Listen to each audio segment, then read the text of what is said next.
você ao vivo pro Brasil inteiro aqui. Escuta a cornetinha porque começou bendita hora. Não tem programa melhor do que esse, meu filho. Olha aí, você pode procurar em tudo na televisão que você não vai encontrar coisa mais refinada do que esse programa aqui. Sabe por quê? Vou falar pra vocês porque, ó, já vou avisando por quê. 2 critérios para participar do programa. Não é qualquer um que participa do programa. Tem que ter preencher esses 2 requisitos. Primeiro, que seja inteligente. Pronto, tá aqui. Vocês são a nata da nata. Segundo, mais importante, tem que ser bonito. Porque não deixa participar gente feia desse programa de jeito nenhum. Sai com certificado de bonito? Tá escrito, precisando. Tá escrito lá na porta, é proibido a entrada de gente feia aqui na coisa. Essa é exceção pro pessoal que tá aqui. Não, pelo menos rodando. Vamos lá, gente. O programa de hoje tá muito bom, tem muita coisa pra gente conversar. E eu começo apresentando para vocês, doutora Ana Guerreiro. Olha que obrigado, doutora Ana, obrigado por estar aqui. Doutora Ana é ortopedista, especialista em cirurgia de mão. Olha aí que beleza aí, tá vendo? E a doutora Ana está aqui comigo, gosto muito da doutora, conheço a família, um abraço para Tereza, né? Era muito amigo do seu Décio, né? O pai dela faleceu há 4 meses, né? 4 meses, com muita saudade mesmo. Mas, ó, doutora Ana, muito obrigado por estar aqui, obrigado mesmo. Doutor Ricardo Saeg, muito obrigado. Doutor Ricardo Saeg é advogado e obrigado por estar aqui com a gente. Fico muito feliz com a presença do senhor aqui. Muito obrigado, amém, viu? Amém. Muito obrigado, viu? E olha quem está aqui. Hoje nós temos uma profusão de Igor. Um Igor já chegou. Doutor Igor Arantes Góes, urologista, cirurgião. Obrigado, doutor Igor. Obrigado. Doutor Igor é um fenômeno porque ele já esteve 6 vezes no barco hospital, né, Papa Francisco. Muito prazer. Foi uma experiência maravilhosa, né? Maravilhosa. É incrível. Falar do barco é... Interessante. Você que acompanha a Rede Vida sabe que na Rede Vida tem todo esse trabalho de promoção do barco hospital, que é um barco. E ele me dizia que na última vez que ele esteve lá, teve recorde de cirurgia no barco. Quantas cirurgias? Foram 75, 76 cirurgias em menos de 5 dias cirúrgicos. 75 dias. O que é dia cirúrgico? Não, em menos de 5 dias. Ah, menos de 5 dias. São 5 dias que a gente operou, porque teve os dias de transporte, né? A gente chegar até a região. 5 dias, vocês fizeram 72? 74 cirurgias por aí. Olha que coisa, gente. Um recorde lá de trabalho. Olha que beleza. Para a população ribeirinha ali da região do Pará, né? Depois ficamos uma semana de atestado sem conseguir mexer a mão. Já travou a mão. Precisa de ortopedista da mão pra gente. Cirurgia de mão ali, olha. E a gente tá esperando o doutor Igor Cincos, que é cirurgião vascular, mas tá no trânsito. Esse trânsito terrível de São Paulo. Para começar o programa, vamos ver o nosso pensamento do dia para os nossos filósofos comentar. O toque humano pode ser tão poderoso quanto o remédio mais eficaz. É verdade, muito verdade. O toque humano, o tocar, abraçar, né, pegar na mão, tá? É tão importante, tão bonito, tão poderoso, que é uma coisa muito de brasileiro, né? Eles falam, né? Sim.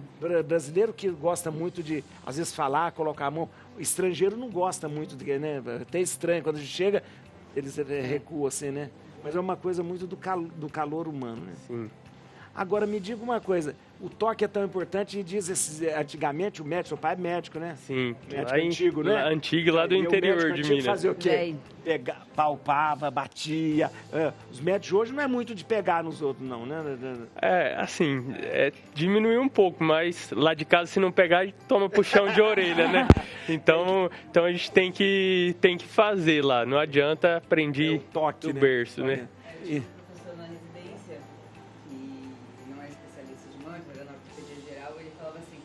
Pode não saber nem o que você está examinando, mas põe a mão no paciente que isso pode fazer diferença. É verdade. A mão. E sabia que uma coisa interessante... Da minha parte, eu já... Falar de toque, eu já penso em assédio. É verdade. Hoje em dia... Doutor, tem toques e toques, é verdade. Acho que o toque humano, às vezes, é um problema. Tem toques e toques, é verdade. É interessante, porque perdeu, às vezes, né? A gente perdeu muito na nossa sociedade. É verdade. O Brasil está se descaracterizando, está se desconstruindo. Interessante. No amor ágape. Sabe que Jesus, quando curava as pessoas, ele sempre tocava. Então. Ele tocava os olhos, tanto é que Jesus curava dizendo uma palavra em aramaico, éfatá. Ele tocava o olho, a boca, o ouvido, chegou a fazer uma laminha com saliva e terra e colocou nos olhos, né? O toque é poderoso mesmo. Hoje o toque pode te arrumar uma cadeia ou você ser expulso do lugar. Né? É verdade. É verdade. Não põe a mão em mim, aquela coisa assim, né? Colocar a mão no ombro hoje pode ser um problema. Você sabe que é mesmo? Quando eu vou tirar retrato com os outros, eu faço assim, ó. Tira retrato. É verdade. Antes da enquete, então, espera um pouquinho que eu volto logo. Vamos começar esse programa já. Nossa enquete. Tem uma enquete para o pessoal participar, né? Para a gente saber se o pessoal está ligado com a gente. A nossa enquete de hoje é a seguinte: você faz check-up, olha, acabei de fazer, check-up regularmente ou tem medo? Você faz check-up regularmente ou tem medo? Vote pelo Instagram. Olha aí, ó, @programa Bendita Hora, @programa... Check-up é tudo, né, gente? Check-up não é só tirar pressão, não. É tudo, ou seja, ver tudo que tem que fazer, né? Você faz check-up, vamos ver se o pessoal... vamos ver, faz? Faz. Tem que fazer, né? Aí, ó. Faz também? Não tem? Fazer. Ah lá, tem que fazer. Tem que fazer. Tem que fazer, mas não sei se faz, tá vendo? Aí, ó. Olha lá, vamos lá, gente. Então, vamos fazer o seguinte. Nossa primeira notícia aí, vamos ver? Síndrome do túnel do carpo. Saiba o que é e como tratar. Síndrome do túnel do carpo é uma doença que provoca dormência nas mãos, que pode agravar com o uso excessivo de computador. Eu acho muito bonito esse nome, túnel do carpo, mas... o que é? É um túnel mesmo que a gente tem na região do punho, né? Ele é descrito anatomicamente na mão nossa. Daqui até essa linha aqui, mais ou menos, tá? Aqui até aqui? Até aqui, ele é grande. Mas é um túnel? É um túnel mesmo, de um tecido fibroso, tá? Que passa dentro dele tendões e o nervo, que é o que dá o sintoma, que é o nervo mediano, e alguns vasos. Por alguns motivos e alguns posicionamentos que a gente faz mesmo no nosso dia a dia, diminui a pressão, aumenta a pressão dentro do nervo, diminui a pressão do fluxo sanguíneo e aí a gente tem a dormência. Mas formigamento. Mas isso é porque você usa muito? Por usar... Então, aí tem vários fatores. Quem faz muito trabalho manual, então assim, todo mundo... Artesão, crochê. Trabalhador braçal. Crochê é o campeão de vendas no consultório. As vozinhas são, as crocheteiras são...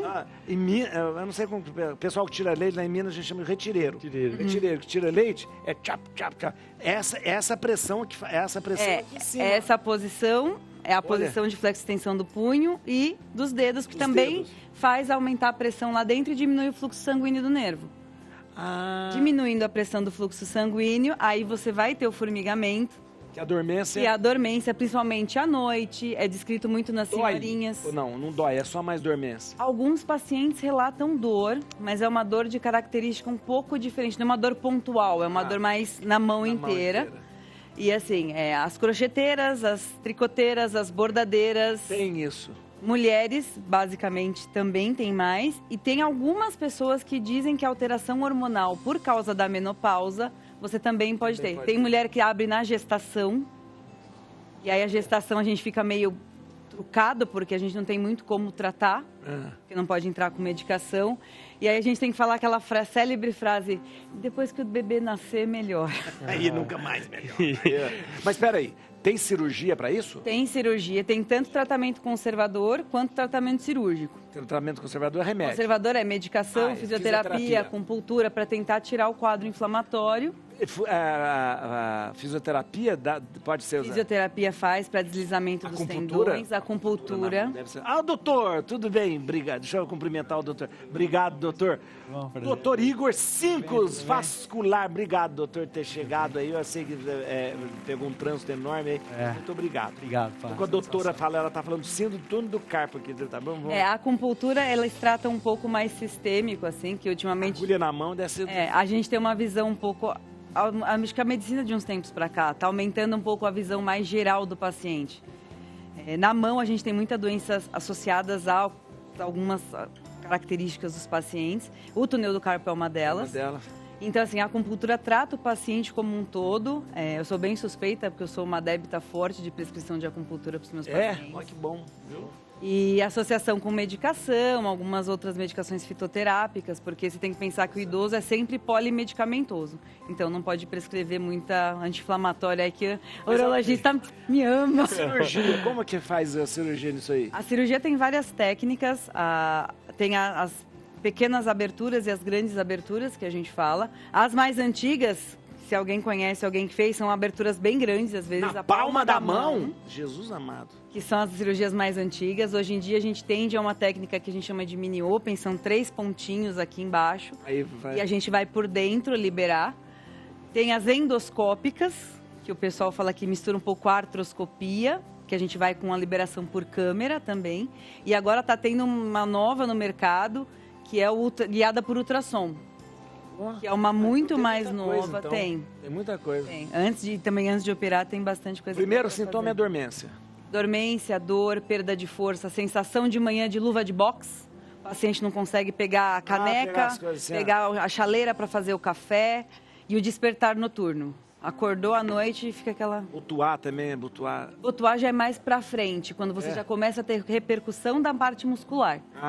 Que aí você começa a ter dificuldade para butuar. Mulher, doutora, não consigo pôr a tarraxa do brinco. É outra queixa, assim. Interessante. Olha, muito interessante mesmo. Doutor Igor está aqui, obrigado mais uma vez, viu? Obrigado por estar aqui com a gente. O doutor Igor Singos é cirurgião vascular. Nós temos 2 Igores aqui. Igores. Qual é o plural de Igor? Igores, deve ser, né? Deve ser. Igor em russo é Jorge, né? É. Jorge, né? Jorge. Olha aí. Vamos lá. Muito bem. Eleições na OAB, Movimento Cenário Jurídico em São Paulo. Este é um trabalho para o doutor Ricardo. Doutor Ricardo Sayeg, nós vamos ter eleições agora na OAB em Dia São 21 Paulo? de novembro. 21 de novembro. Sim. É. Atualmente, quem que é o presidente da OAB em São Paulo? Chama Patrícia Vanzolini. Patrícia Vanzolini. Olha que beleza. Interessante. E as eleições vão acontecer em 21 de novembro. Agora, semana que vem. Semana que vem. Quem é que vota? Todos os advogados? Todos os advogados.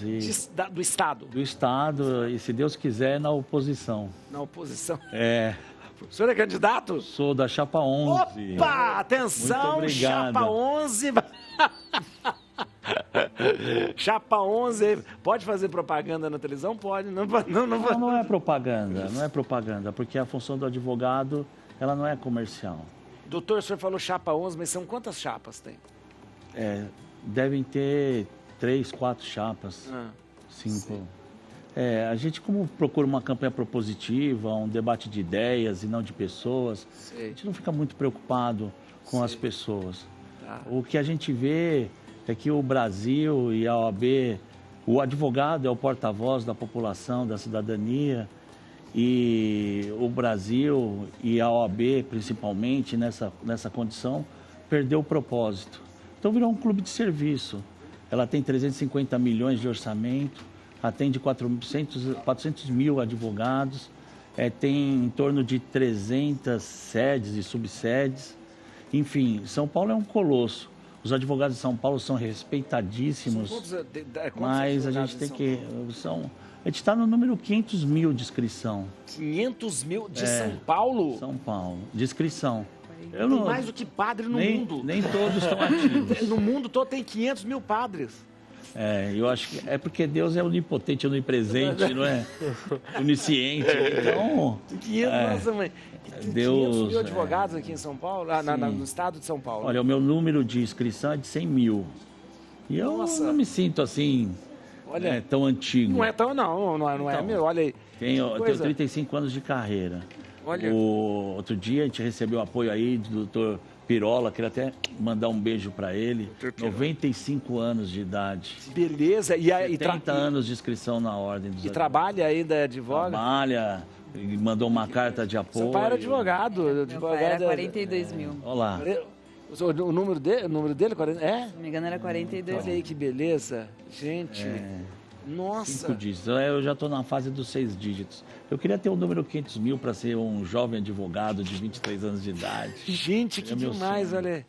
A OAB, como mais ou menos se configura até a OAB do Brasil? Ela segue o modelo federativo.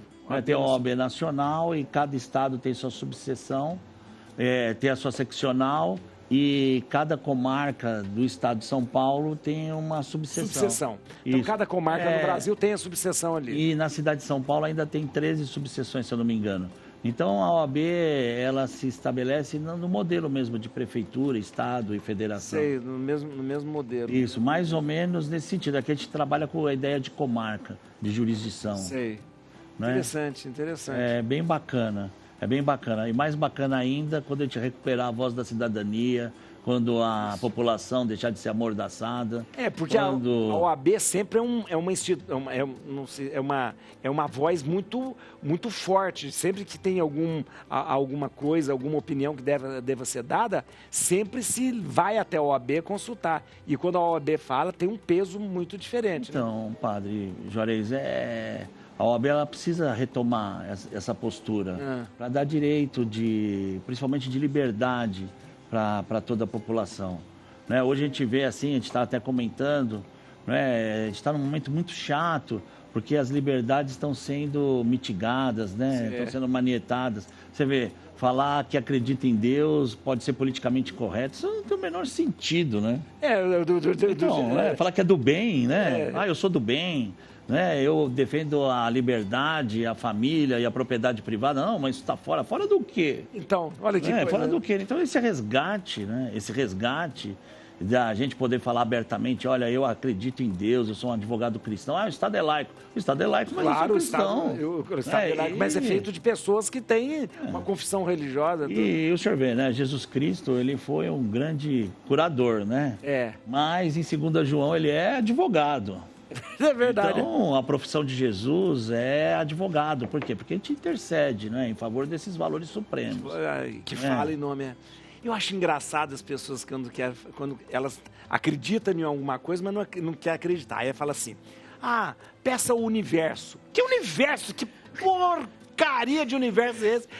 Ou então, joga, só para não falar, pede para Deus, pede para o universo. Ou então, joga para o universo. Que universo aqui, gente? Vai atrás. Quando eu fui defender minha livre docência, eu cheguei na PUC São Paulo, que eu sou livre docente de Direito Econômico da PUC, né? Estou lá desde os 17 anos de idade. O meu pai, ele ficava andando em volta do campus e falava, olha onde você vai estudar. Inclusive, quando eu fui fazer o vestibular da USP, passei na primeira fase, e quando eu fui fazer a segunda fase, o meu pai já tinha me matriculado chorando na PUC, então ele não deixou eu sair de casa para fazer a segunda fase da USP. Ele queria que fosse na PUC? Na PUC. E lá eu fiz minha graduação, meu mestrado. Seu pai era advogado também? Meu advogado. Eu podia fazer de tudo desde que fosse advogado, né? Livre para qualquer coisa. Mas aí eu fiz o meu mestrado, meu doutorado, a livre docência. E quando eu fiz a livre docência, a minha posição científica, e aí eu fui até fazer o meu segundo doutorado em antropologia, é de que a crença é de uns, mas a cultura é de todos. E o meu filósofo que dava sentido para o direito que eu defendo é Jesus Cristo. Jesus Cristo. É Jesus Cristo, né? O Jesus Cristo cultural, né? Esse Jesus Cristo que emana bondade, emana humanismo. E é isso que está emplacando hoje.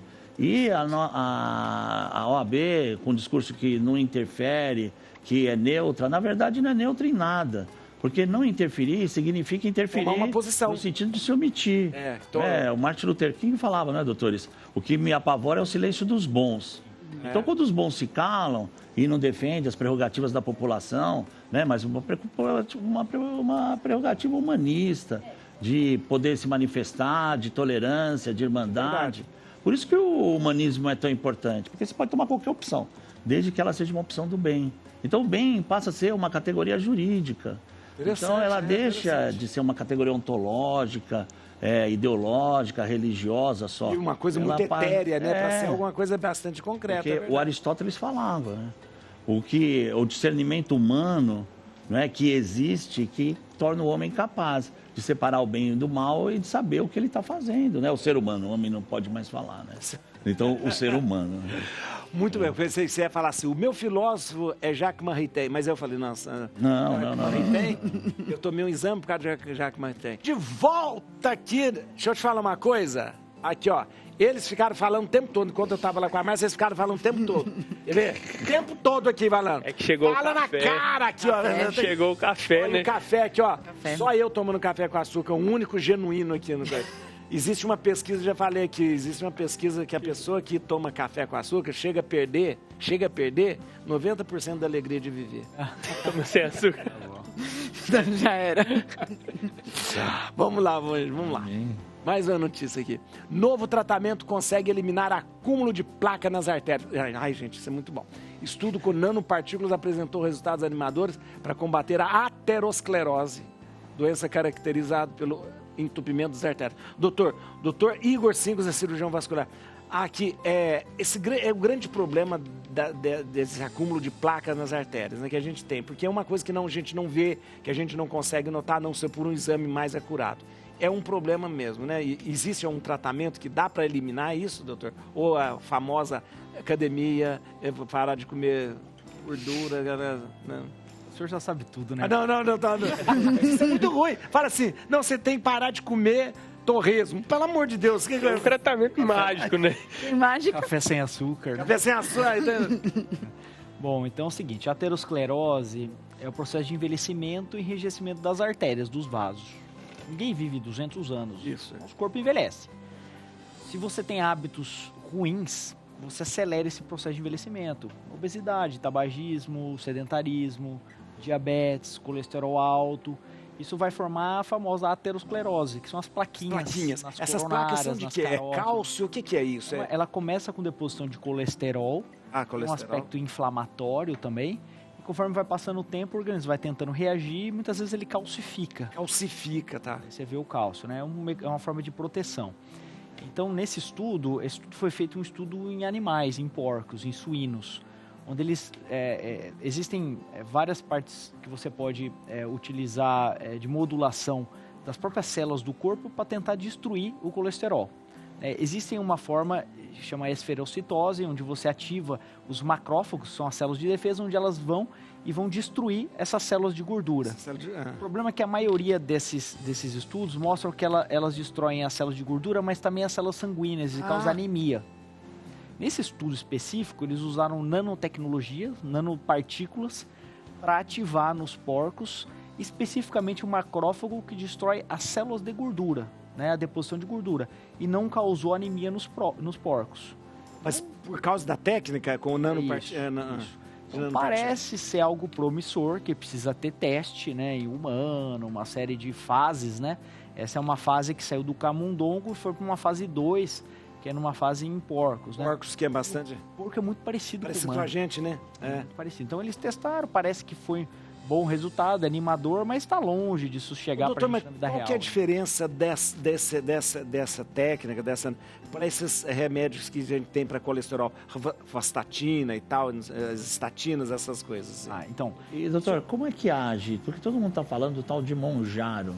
Como é que ele age nas células? Beleza, vamos lá, vou explicar tudo junto então.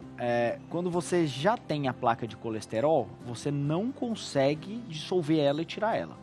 Quando já tem, não tem jeito. Você vai tirar cirurgicamente.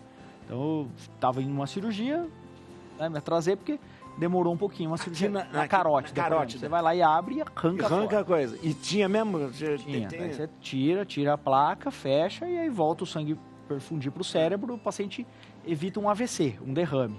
Você pode também por catéter e colocar um stent, empurrar a placa para fora, a placa fica lá. Você vai abrir, o sangue vai passar por dentro do stent, vai ficar preso, mas a placa vai estar lá.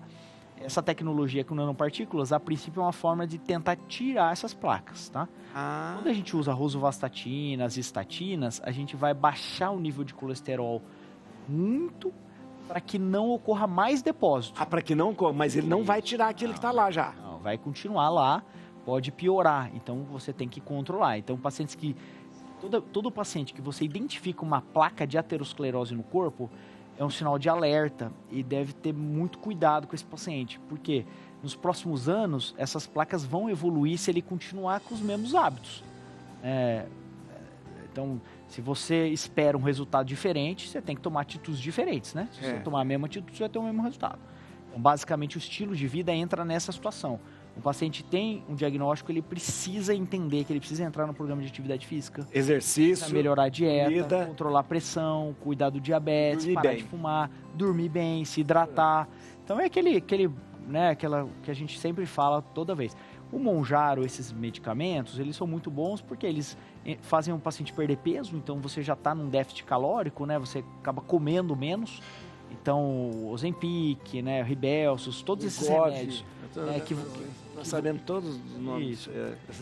Esses remédios, você diminui a ingestão de alimento, então você vai acabar queimando a sua gordura do seu corpo, você diminui a deposição de placas de aterosclerose, né?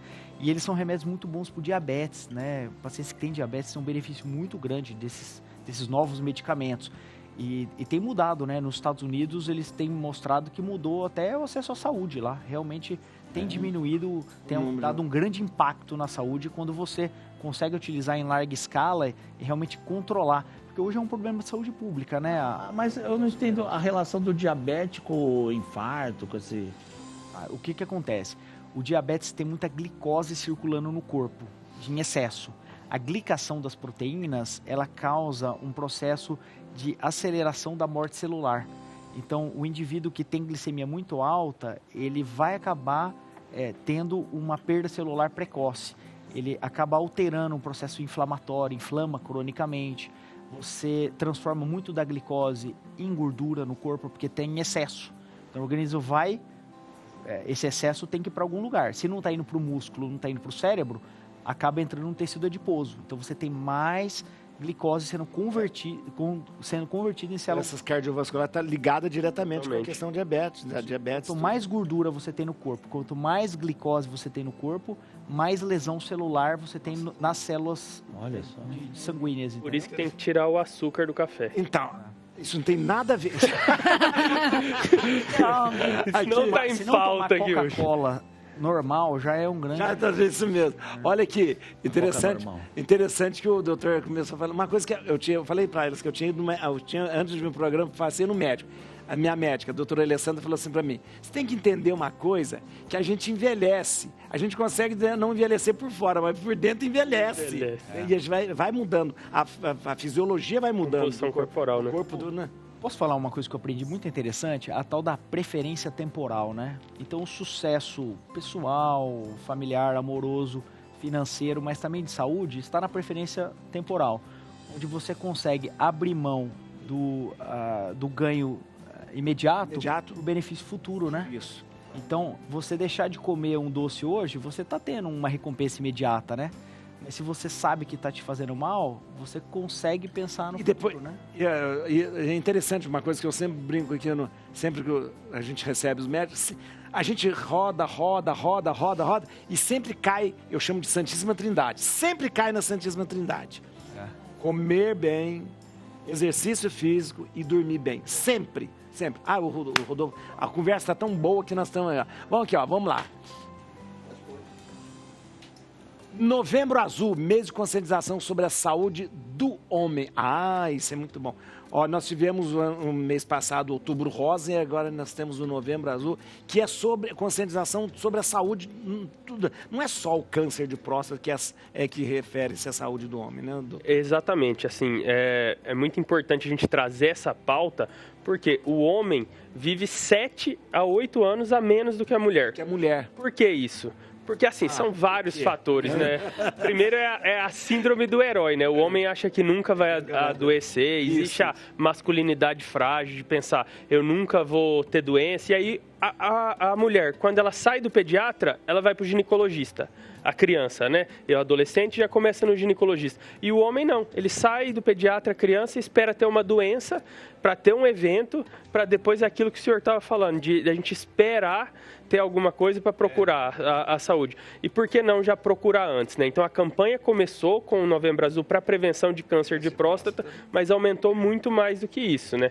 Porque, falando de câncer de próstata, a cada 7 homens tem câncer de próstata. Então, se a gente olhar aqui no estúdio, nos bastidores... Com certeza um vai ter. A cada 8 minutos a gente faz um diagnóstico no Brasil. E a cada 40 minutos morre alguém de câncer de próstata. Gente. Então, assim, precisa falar sobre isso e precisa chamar a atenção sobre a importância, né? Que é diagnosticado no início é totalmente curável. Exatamente, assim, é como se a gente falasse dos males o menor, né? Então, se a gente diagnostica no início, tem excelentes resultados, tanto com cirurgia, até existem alguns casos iniciais que a gente consegue até fazer vigilância ativa, né? Que é seguir esse paciente e acompanhar. Ou existem algumas outras terapias, radioterapia, enfim, tem uma gama de tratamentos que a gente pode fazer, desde que a gente pegue esse câncer numa fase precoce. Por isso que é muito importante que o homem acima de 45 anos com algum fator de risco ou acima de 50, população geral, começar a fazer o exame.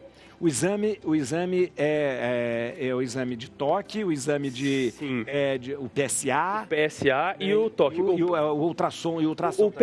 O PSA é o antígeno prostático específico. Então, ele é um antígeno que a gente dosa no sangue que consegue ver células prostáticas. Então, ele não só aumenta em situação de câncer. Pode aumentar em outras na hiperplasia prostática, prostatite. É o crescimento. Com a idade, isso é normal acontecer. É normal que uma pessoa mais velha, a próstata aumente. Aumente, e aí às vezes causa sintomas, não quer dizer que ela esteja doente. Por isso dá aqueles desconfortos de urinar mais. Exatamente, que a gente chama hesitação miccional, né? Que é assim, demora pro jato sair, levanta muito à noite. Mas isso não quer dizer que a pessoa esteja... Não, e aí a gente vê junto o PSA e o toque, que é extremamente importante, que muita gente fala, caiu por terra, não se faz mais toque. Mas 20% dos cânceres, até 20% do câncer, não aparece o PSA aumentado. Então, quando a gente soma toque com PSA, você reduz de 8% até menos de 8%. Toque, o médico percebe a superfície da próstata. Exato. A gente sente por via retal, né? O toque é um exame que demora uns 15 segundos. A gente consegue tocar e sentir a superfície da próstata. Se tá rugosa. Se tá lisa ou se tem nódulo.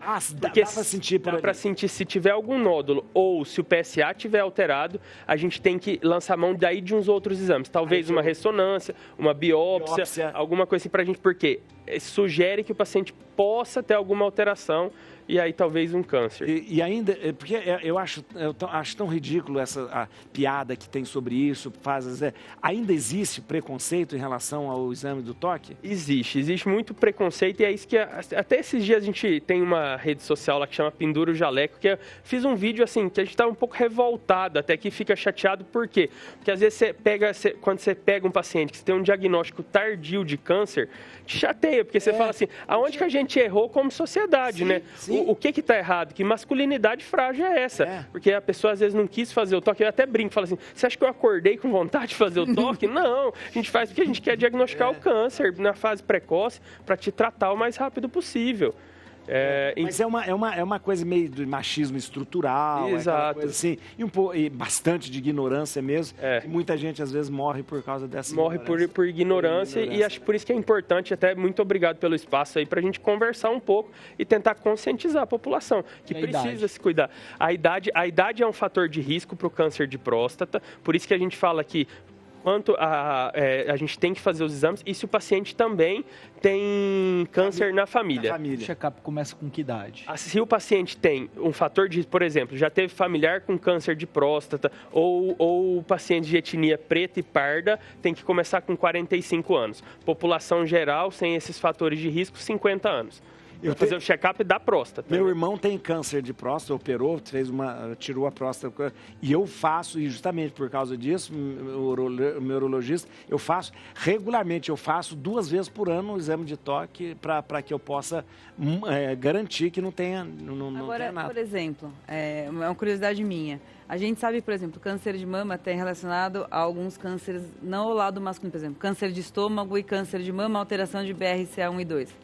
É o que aconteceu com a Angelina Jolie, por isso que ela tirou as duas mamas, fez a mastectomia profilática. Tem algum câncer feminino que pode dar uma dica, se for, por exemplo, a minha mãe teve tal câncer, então eu tenho um risco aumentado de câncer de próstata?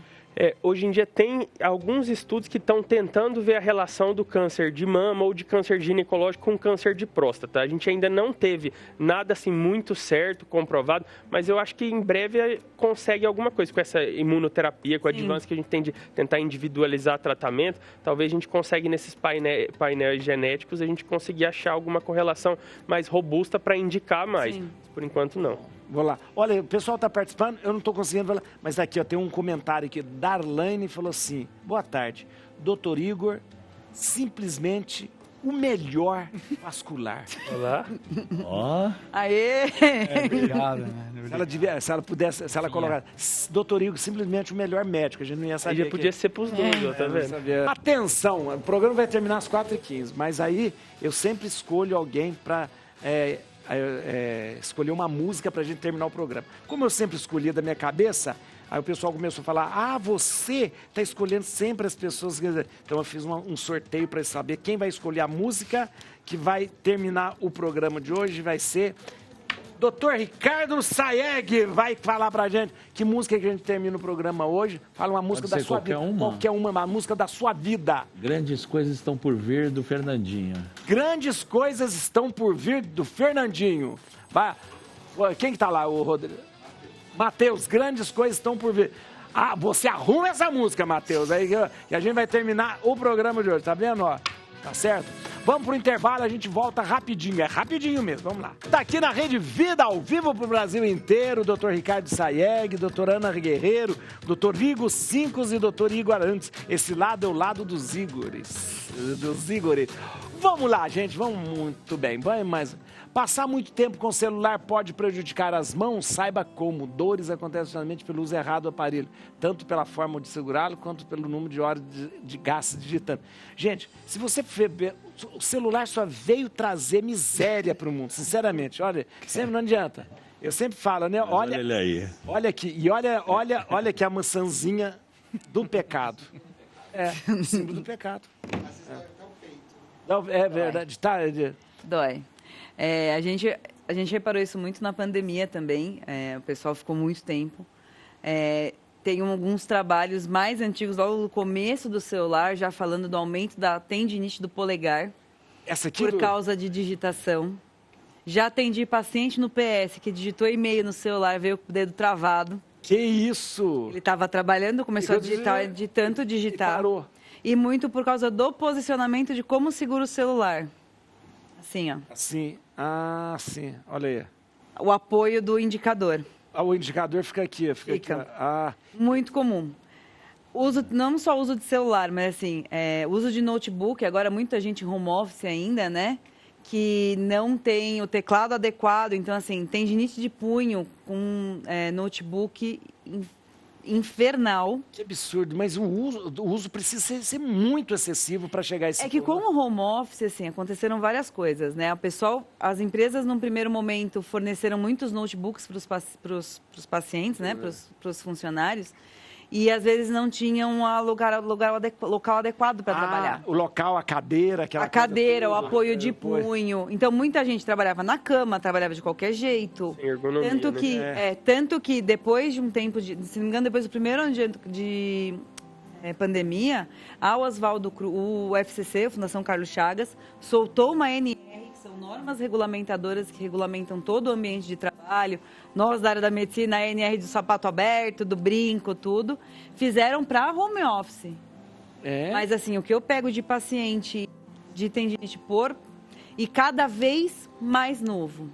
Olha que coisa. Adolescente, criança, por causa de celular. Engraçado, antigamente, quando a gente tinha máquina de escrever, datilografia, e aquilo era pesado, e ninguém tinha... Você sabe o que é? Não vem com essa, não. Não vem com essa... Ninguém tinha problema, né? Agora, hoje, com essa tecnologia, mais.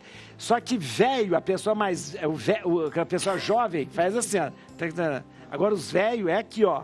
Não é catação de mil. Aqui, ó, no coisa. Então não dá no polegar. No polegar tem bastante. Logo no começo, que começa a da digitação, o primeiro país que descreveu foi a Espanha. Eles escreveram alguma coisa relacionada como se fosse uma WhatsApp em espanhol, alguma coisa assim. Era muito bizarro o trabalho, mas era tudo de polegar. Mas o que faz? Diminui o uso?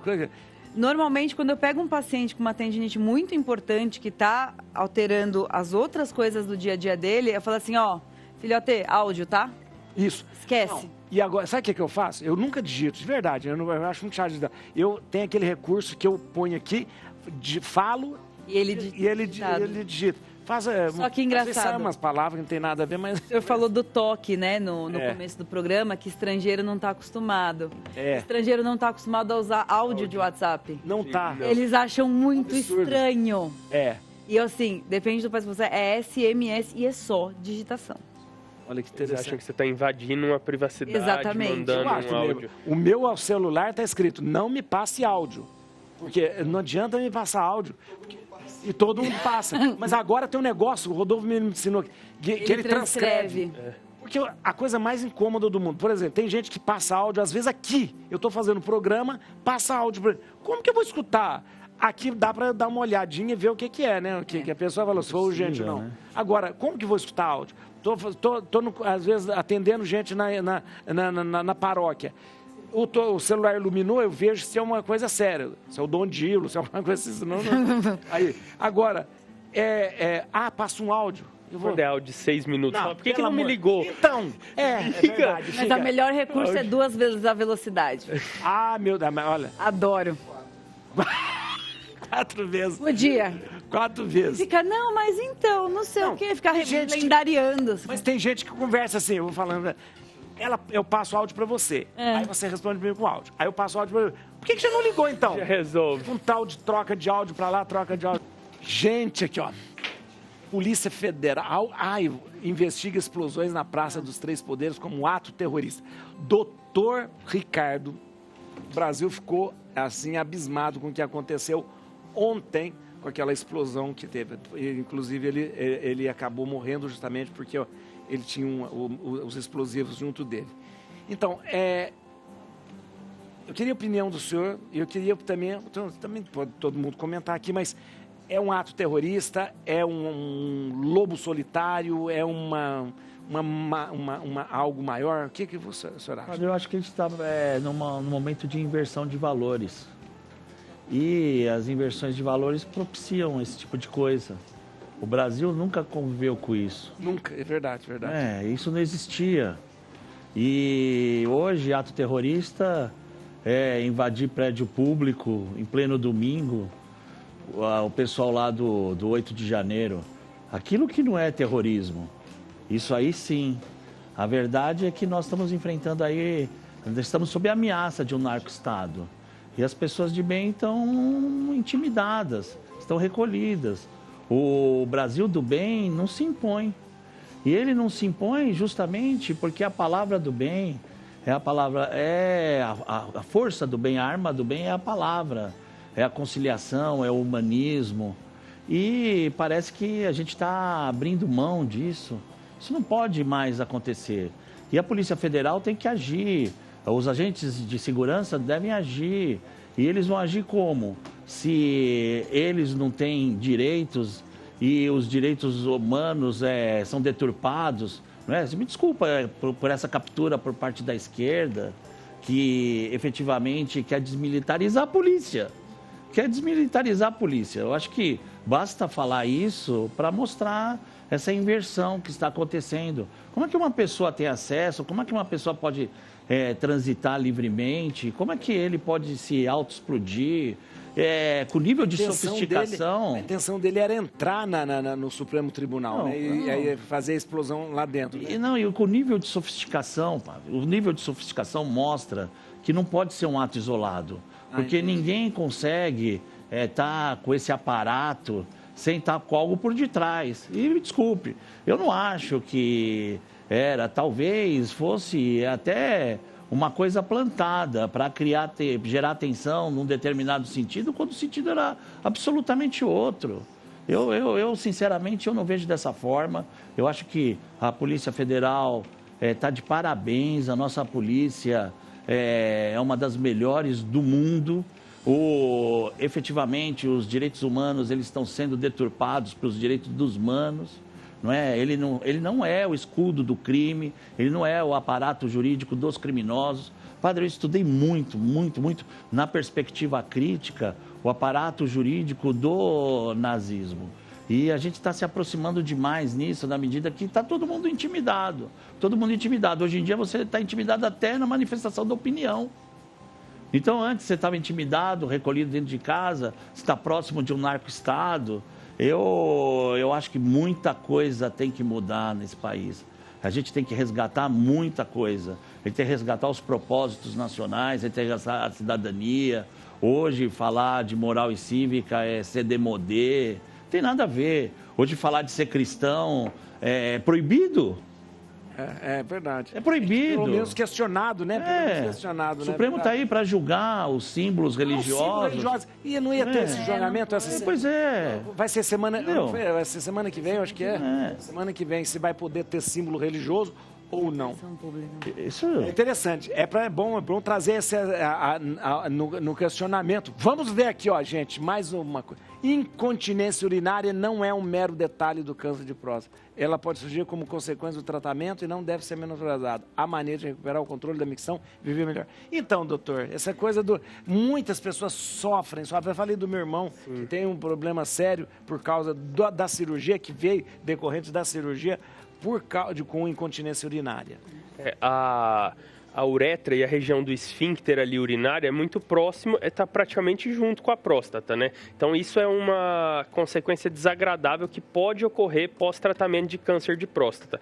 Hoje em dia tem muitas técnicas da cirurgia de retirada da próstata que minimizam esse risco de câncer de próstata. Sei. Então quando a gente vem falando das cirurgias minimamente invasivas, a técnica laparoscópica, a técnica robótica, diminuiu a incontinência. Então os pacientes... Porque, na verdade, o canal, a uretra, ela passa dentro da... Existe a uretra prostática, né? Então a próstata está envolvendo uma região da uretra. Então ela está no meio. Quando a gente retira a próstata, a gente tem que retirar um pedaço de uretra prostática. Então, o que eles falam para melhorar o nível de incontinência, para diminuir, uma das técnicas é fazer a preservação do feixe. Daquele ali. Que é como se fosse um casulo que fica ali na cirurgia e deixar uma uretra mais longa. E as técnicas minimamente invasivas a gente enxerga mais perto. Então, isso a gente consegue fazer com o melhor. Então, até 90% dos pacientes pós um mês aí dessas cirurgias já conseguem ter um controle melhor da micção. E mesmo se ficou com essa incontinência, a gente tem tratamento depois. Então, melhorou muito. Não só, antes tem mais fisioterapia, a gente ainda tem a fisioterapia, que é extremamente importante e válido nos pacientes pós-prostatectomia, mas hoje em dia tem cirurgias, que é o sling, que é colocar como se fosse uma tela para ajudar a levantar. Para levantar. E existe o esfíncter artificial. Então, do esfíncter artificial, que é o esfíncter artificial é como se fosse fechando e abrindo Isso, a uretra. É um dispositivo que você coloca na uretra, que ele envolve a uretra e ele fica fechado. E aqui você implanta um reservatório e um botãozinho na região escrotal. Então, quando o paciente quer urinar, tem o desejo de micção, ele aperta o botão, como se fosse um cinto que está apertado ali, esvazia. A água vai inteira para o dispositivo, ele esvazia e ele urina. E ele fica mais ou menos 60 segundos assim, e depois automaticamente ele volta sem apertar. Porque é uma caixinha d'água que fica aqui. Fica no subcutâneo que a gente coloca aqui. Ele nem percebe nada. Não, ele não percebe. E ele fica com um dispositivo pequenininho na região escrotal. Mas isso é uma coisa cara ainda. Ainda é uma coisa cara. Alguns convênios têm coberto, alguns pacientes até às vezes tem que entrar com liminar para conseguir, mas hoje em dia isso ajudou muito, muda a qualidade de vida, porque você pega um paciente de 65, 70 anos com câncer de próstata, é jovem ainda. É verdade. Quer viajar, quer sair com a família e fica com esse... Verdade. Mas a gente sempre conversa. Apesar disso, isso não pode ser... eu tenho medo de incontinência, por isso que eu não vou tratar a próstata. De forma alguma. Então, assim, o câncer é muito importante. A gente fala para os pacientes, nós estamos agora indo para uma guerra. Vão ter algumas batalhas que a gente vai vencer, outras batalhas a gente não vai vencer. Mas mesmo as que a gente não vencer, a gente vai correr atrás. Então, incontinência urinária, sim, não é um mero detalhe e não pode ser subestimado, porque isso muda muito a qualidade de vida. Mas a gente tem que, como diz o outro, meter as caras e ir atrás. Mais uma? Tem gente falando aqui, o doutor Rafael Lopes falou, parabéns à profissão mais linda da medicina e ao doutor Igor, que vinha através do Pendura Jaleco. Ah, legal. Do Instagram. Aqui, ó, vamos ver aqui, ó. Casos de varizes aumenta 30% no verão, diz Sociedade de Especialistas. Aumenta a varize no verão? Aumenta o diagnóstico. O diagnóstico. Não é por causa do verão. Não. Isso porque as pessoas vão procurar mais. Né? Porque as pessoas vão mostrar as pernas, né? Não, porque no verão também as pessoas se expõem mais à alimentação, bebida alcoólica, acaba retendo mais líquido, tem mais dor nas pernas e acabam buscando mais especialista por edema, por inchaço. É dos sintomas de varizes, né? mas não que aumenta com o verão, não. Aumenta o diagnóstico. Diagnóstico. Os sintomas pioram. No inverno, geralmente, as mulheres conseguem usar mais meia elástica. É mais confortável no A inverno. perna fica menos inchada do que quando vai pra praia, né? Então, isso... Quando a pessoa fala assim, eu tô com problema de circulação, é o que? É negócio, geralmente que o pessoal queixa é a perna inchada, essas coisas assim? Geralmente não tem problema de circulação, na maioria das vezes, não. Porque circulação é muito amplo, né? Geralmente o que essas pessoas têm, hoje a gente está numa fase de um processo de inflamação crônica. As pessoas se alimentam muito mal, não fazem atividade física, não dormem. E isso inflama o corpo todo. E aí a perna, pela força da gravidade, acaba sobrecarregando. Então ela tem sintomas ali que ela correlaciona com uma má circulação, mas basicamente não existe má circulação. Má circulação. Má circulação é um diabético, tabagista que está com a artéria entupida, aí sim. Mas um jovem com má circulação é raro, entendeu? É raro. Né? Mas vale fazer um check-up, passar com vascular, né? É aquilo que a gente está falando do Novembro Azul, né? Da importância do homem, que às vezes o homem fala, não, eu não vou procurar o vascular porque eu tenho varizes, é grande, mas isso é só estética. E acho que é legal falar que não é só estética, né? Que precisa... A Sociedade Vascular faz o agosto azul e vermelho. É verdade, nós fizemos aqui, agosto azul e vermelho. Quando eu vim aqui. Foi quando a gente veio. É verdade, doutor, a gente veio. Acabou o programa, gente, agora tá ficando bom? Não acredito. Vamos ver a nossa enquete. Você faz check-up, vamos ver quando é... Olha. 77, faz? Que mentira, gente. Nossa, medo. 22 tem medo? Medo de descobrir alguma coisa. Medo de descobrir, olha que coisa. Sempre a frase lá que eu sempre falo, que eu aprendi com a dona Irmandina. Quem procura, acha. Quem acha, cura. Exatamente. É isso mesmo, olha. Vamos ver. Música do Dr. Ricardo. Aumenta. Isso aí. Olha! Queria agradecer, muito obrigado, Dr. Ricardo Saeg, obrigado, senhor ter vindo, obrigado mesmo, muito obrigado. Você pode entrar no Instagram do Dr. Ricardo Saeg e segui-lo, @SaegRicardo. Saeg Ricardo, pode entrar e tá lá na tela para você seguir. Aí, ó, doutora Ana Guerreiro, que bom, olha, volte mais vezes, muito obrigado. Um beijo pra Tereza, Maria Tereza. Ó, doutora Ana Guerreiro, o Instagram dela é doutora DRA Ana Guerreiro. Qualquer coisa de mão aí, ó, ele pode entrar lá e ver, olha. Obrigado, viu, doutora? Viu?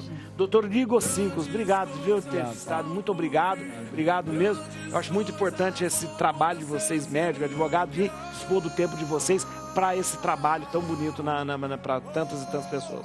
O site do Dr. Igor é igorcincos.com.br. Cincos com essa, hein, gente?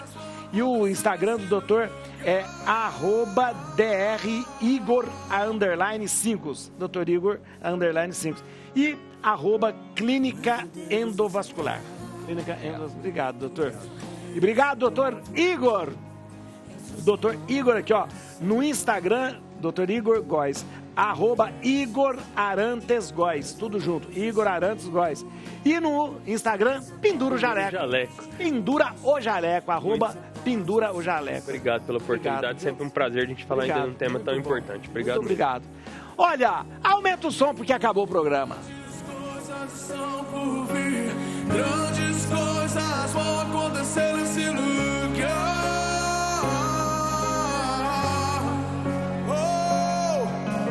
Grandes coisas estão por vir. Grandes coisas vão acontecer nesse lugar.